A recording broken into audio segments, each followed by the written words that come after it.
Hello there, my name is Lina Mookerjee. I'm a BACP Senior Accredited Psychotherapist, a supervisor, trainer, and as media spokesperson on mental well-being and dealing with uncertainty. So here we are again facing a new variant called Omicron, and what it triggers is those feelings around yet more uncertainty just when we're starting to get some stability in our world. So in this short clip of film, I'm going to invite you to consider ways in which to help yourself manage and navigate the world of uncertainty whilst it's now here, in order for you to live a good enough quality of life and not be swayed by reactive responses to stress. Okay, I'm a great believer in information that can inform and then help us make sense to then choose some good ways of taking action.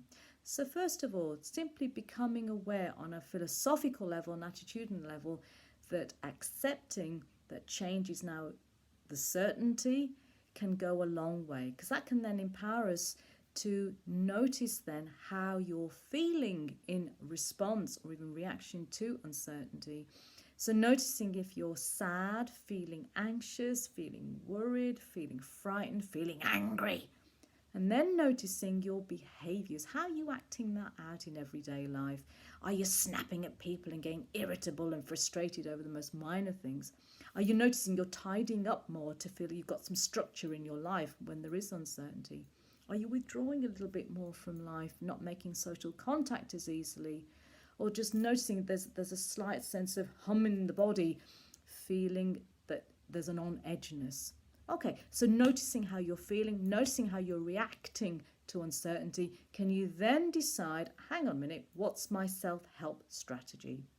What do I need in place to help me manage the experiences towards uncertainty? Number one, deciding to look after yourself is key. Then noticing, where do you have some power and influence in your world? Well, think about what you're eating, the sugars, the nicotine, the caffeine, the alcohol. Work on looking at where you're at and noticing if you're using more of any of those substances as coping mechanisms, and then making a choice to review, to bring them down, because that will make a big difference.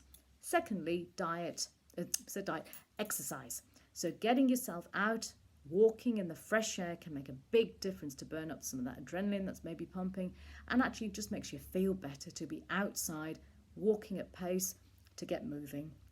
Then thirdly, looking at how you're breathing. Often when we're anxious, our breathing can become very shallow and rapid.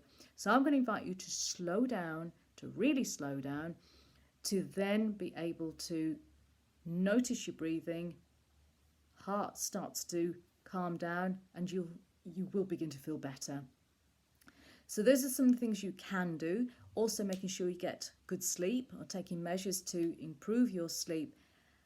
And then it's looking longer term around to Christmas, what's going to be happening. What can you do to help yourself manage the uncertainty around what may be happening during Christmas? So planning different scenarios and contingency plans to ensure that you can pick up whatever is going to be appropriate depending upon all the policies at the time, because we still don't know.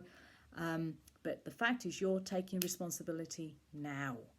And instead of being reactive and going along with what's happening, it's about standing back and thinking, right, where can I have some influence? Where can I use my power and exercise my agency to take action? So I hope this short clip of film has helped. And yes, accepting that change is now the new certainty.